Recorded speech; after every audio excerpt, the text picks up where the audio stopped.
આજે સાંજે ફરી એકવાર પ્રભુના નામને ધન્યવાદ આપીએ છીએ, પ્રભુનો પુષ્કળ આભાર માનીએ છીએ આજના દિવસના માટે, કારણ કે પ્રભુએ અદ્ભુત એવી કૃપા આપી, દયા આપી, સહાય કરી, મદદ કરી અને આજે ફરી એકવાર પ્રભુની હજુરમાં આપણે એકઠા મળ્યા છે ત્યારે પ્રભુના નામને ધન્યવાદ આપીએ છીએ.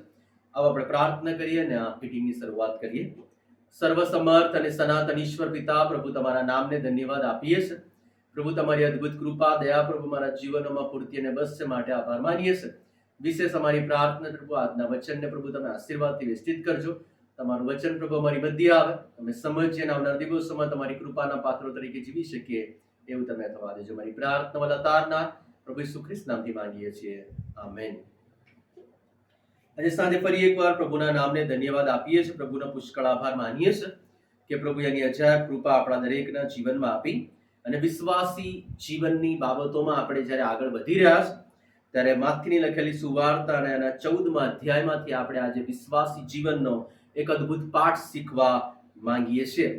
પ્રભુના વચનમાં માથીની લખેલી સુવાર્તા અને 14મો અધ્યાય અને એની 13મી કલમથી આગળ એક અદ્ભુત વાત લખવામાં આવી છે અને એમાં પ્રભુની પાછળ જે લોકો ચાલે છે, પ્રભુને સાંભળવા માટે આવે છે, એવા ઘણા બધા લોકોના માટે વાત લખવામાં આવી કે ઘણું બધું મોડું થયું છે, સમય થઈ ગયો છે અને હવે એમને ભોજનની જરૂરિયાત છે. અને પ્રભુનું વચન કહે છે મુજબ ઈશ્વર દ્વારા, પ્રભુ ઈસુ ખ્રિસ્ત દ્વારા ત્યાં પ્રાર્થના કરવામાં અને 5000 લોકોને 5 રોટલી ને 2 માછલીમાંથી ભોજન કરાવવામાં આવે છે. આમાંથી પ્રભુના વચનમાંથી આપણે વિશેષ જે બાબતો છે એ જોવા માંગીએ છીએ. મેં થોડા મુદ્દાઓ જે નોંધ્યા છે એ મુદ્દાઓમાંથી આપણે આજે વાત કરીશું. પહેલી જે બાબત છે 14મી કલમની અંદર લખવામાં આવ્યું છે, અને તેણે નીકળીને ઘણા લોકોને દીઠા, ત્યારે તેઓ પર તેને દયા આવી અને તેણે તેઓમાંના માંદાઓને સાજા કર્યા. પ્રભુ પરમેશ્વર પિતાના વચનમાં જે સૌથી પહેલી બાબત આપણા વિશ્વાસી જીવનની આપણે જોઈએ છીએ એ તો પ્રભુ ઈસુ ખ્રિસ્તને આપણા પર દયા આવે છે. આપણો ઈશ્વર એ આપણા જીવનોના માટે, આપણી બાબતોને માટે અદ્ભુત કૃપા કરનાર એ દેવ છે અને તે દેવ આપણા પર દયા કરે છે. પ્રભુનું વચન કહે છે કે દયાની પાછળ જે પ્રેક્ટિકલ એસ્પેક્ટ રહેલો છે એ આપણને ત્યાં 15મી કલમમાં લખવામાં આવ્યું. ત્યાં લખ્યું છે, અને સાંજ પડી ત્યારે શિષ્યો તેની પાસે આવીને કહે છે, આ ઠેકાણ ઉજ્જડ છે, હવે વખત થઈ ગયો છે, માટે લોકોને વિદાય કર કે તેઓ ગામોમાં જઈને પોતાને સારું ખાવાનું વેચાતું લે. શિષ્યો ચિંતા કરે છે, પ્રભુ ઈસુ ખ્રિસ્ત દયા કરે છે અને શિષ્યોની વાત એમ છે કે તમે આમને મોકલી દો કે નજીકના ગામોમાં જઈને તેઓ ખોરાક વેચાતો લે.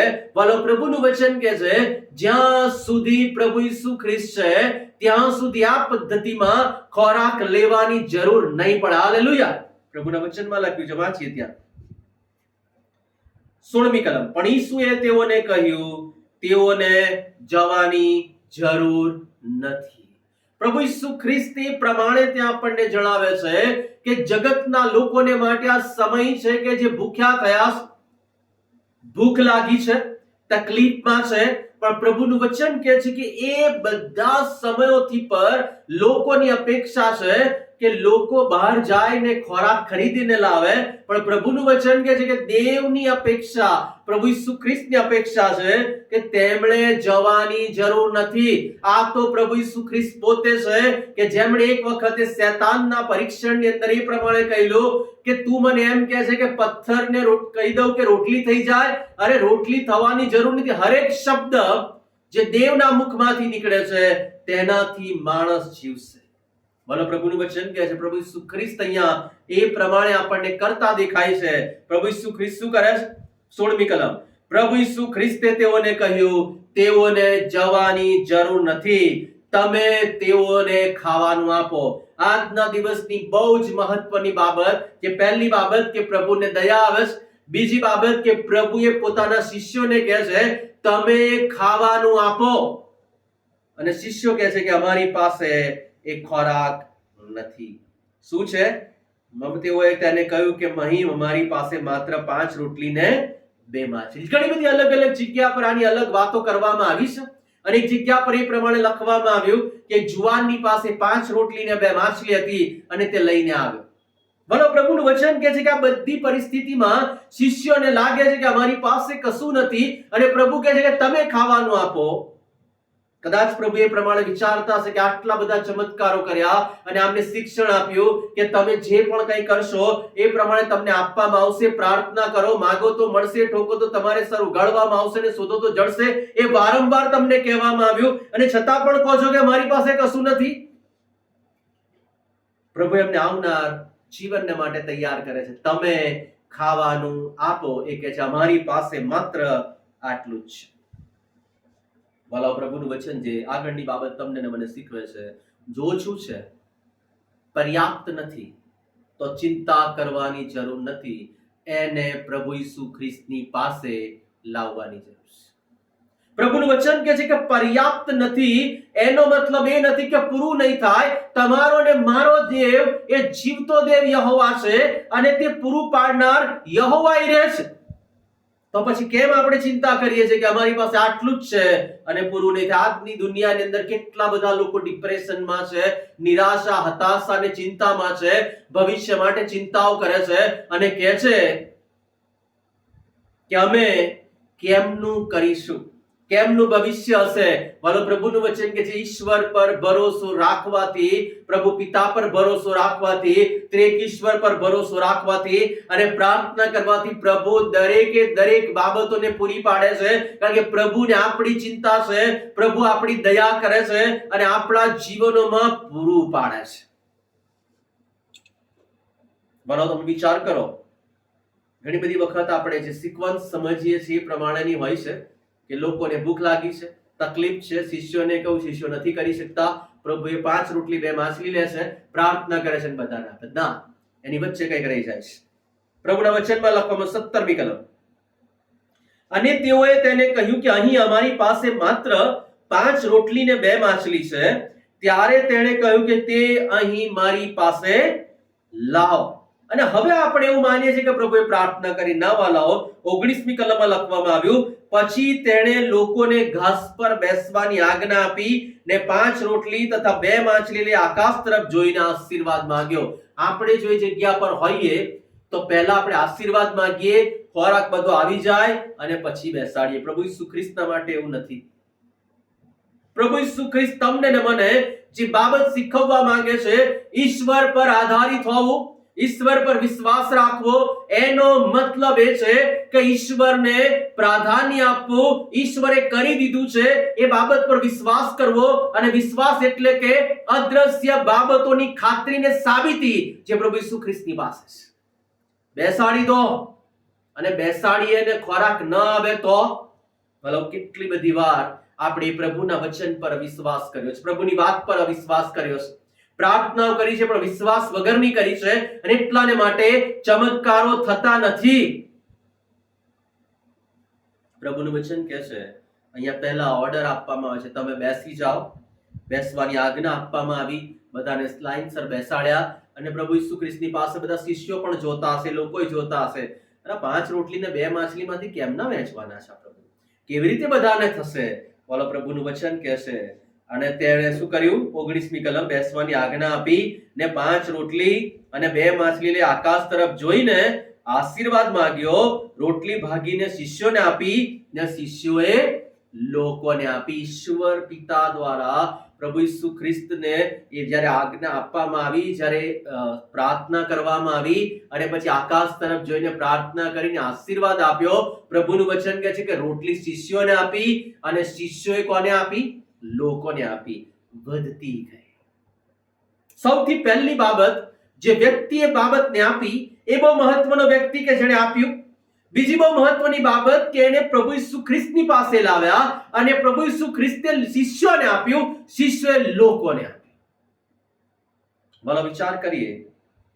પ્રભુનું વચન કહે છે કે બધાએ ખાધું અને બધા ખાઈને ધરાયા, અને છતાંય છાંડેલા કકડાની 12 ટોપલી ભરાઈ.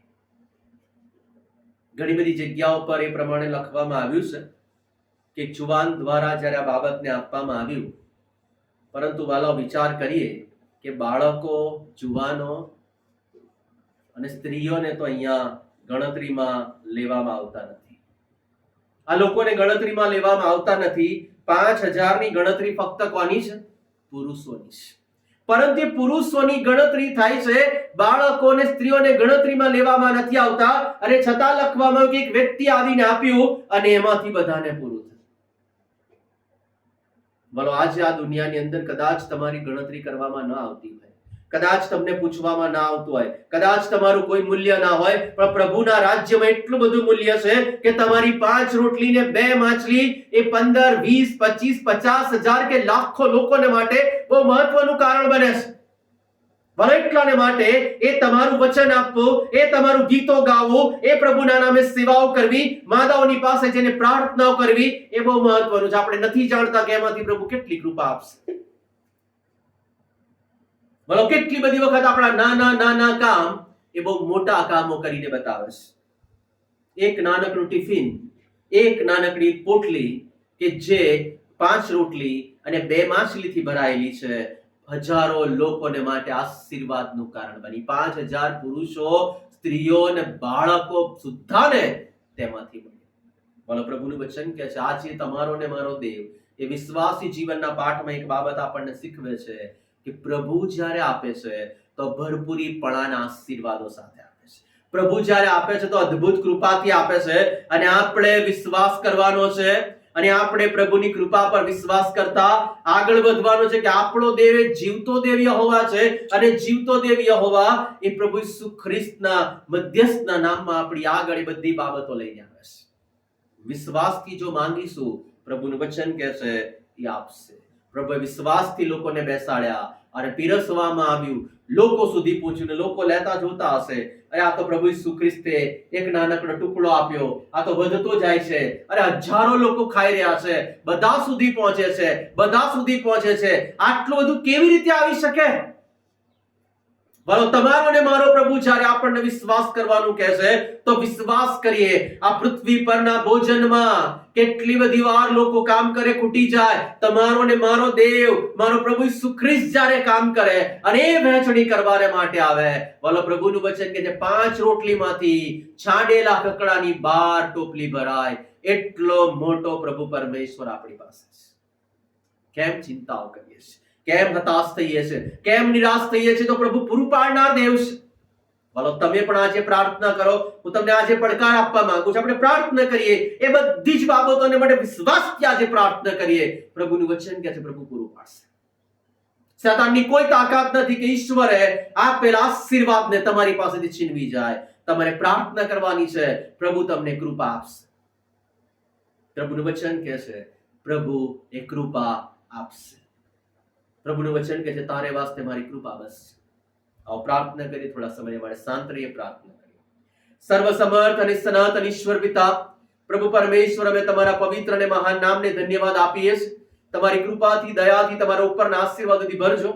પ્રભુ, અમે વિશેષ અત્યારે પ્રાર્થના કરીએ છીએ તમારા બાળકો તરીકે, તમારી હજુરમાં નમીએ છીએ. માન, મહિમા અને ગૌરવ પ્રભુ અમે તમને આપીએ છીએ. પ્રભુ, તમે આશીર્વાદિત કરજો. જે બાબતો પર અમે વિશ્વાસ નથી કરી શકતા, એ અમારા પ્રભુ ઈસુ ખ્રિસ્ત પર અમે વિશ્વાસ કરી શકીએ, એના વધસ્તંભ પર વિશ્વાસ કરી શકીએ, ચમત્કારો પર વિશ્વાસ કરી શકીએ. અને આજે પ્રભુ અમે દરેક અમારી પ્રાર્થનાઓને તમારી હજુરમાં મૂકીએ છીએ. આ સમય છે આપણે દરેક આપણી પ્રાર્થનાઓને એ વિશ્વાસ સાથે વિશ્વાસી જીવનના ભાગ તરીકે આજે મૂકીએ. પ્રભુનું વચન કહે છે કે પ્રભુ કૃપા આપશે. થોડા સમય માટે શાંત રહીને પ્રાર્થના કરી શકીએ છીએ. પ્રભુ કૃપા આપવાના છે. કદાચ તમને કોઈ તકલીફ છે, કોઈ બીમારી સતાવે છે, શેતાની બાબતોને એટેક થયો છે, હેરાન થયા છો, પરેશાન થયા છો, નોકરીમાં પ્રશ્નો છે, કૌટુંબમાં પ્રશ્નો છે, બાળકોના પ્રશ્નો છે, પતિ પત્નીના પ્રશ્નો છે, ભાઈ બહેનોના પ્રશ્નો છે. પ્રભુનું વચન કે છે આજે એ પ્રભુ કૃપા આપી રહ્યા છે. આ સમય છે કે જ્યારે આપણે પ્રાર્થના કરીએ. પ્રભુ પરમેશ્વર પિતા, પ્રાર્થના કરીએ છીએ તમારી સહાય, તમારી કૃપા અમારી જીવનમાં આવવા દેજો. અમે વિશ્વાસ સાથે માંગીએ છીએ. અમારી હજી સુધી જવાબો ન અપાયેલી પ્રાર્થનાઓને પ્રભુ તમે આજે જવાબ આપજો. તમારી કૃપા, તમારી દયા થવા દેજો. અમે વિશ્વાસ કરીએ છીએ કે અમારો દેવ એ જીવતો દેવ યહોવા છે. વિશ્વાસ કરીએ છીએ કે પ્રભુ ઈસુ ખ્રિસ્ત જે પ્રભુ અમારા માટે પૃથ્વી પર આવ્યા, અમારા પાપોને માટે મૃત્યુ પામ્યા અને આજે તેઓ પુનરુત્થાન પામીને સ્વર્ગમાં તમારી સાથે બેઠેલા છે. વિશ્વાસ કરીએ છીએ પવિત્ર આત્મા અમારી સાથે છે, જે અમને સંબોધક તરીકે માર્ગદર્શિત કરે છે. અમારી પ્રાર્થના તારનાર પ્રભુ ઈસુ ખ્રિસ્ત નામથી માંગીએ છીએ. આમેન. હવે આપણા તારનાર પ્રભુ ઈસુ ખ્રિસ્તની કૃપા, દેવ બાપનો પ્રેમ, પ્રભુ પરમેશ્વર પિતાની સંગત આપણ સર્વની સાથે હમણાંથી સદા સર્વકાળ સુધી પહોંચો. આમેન.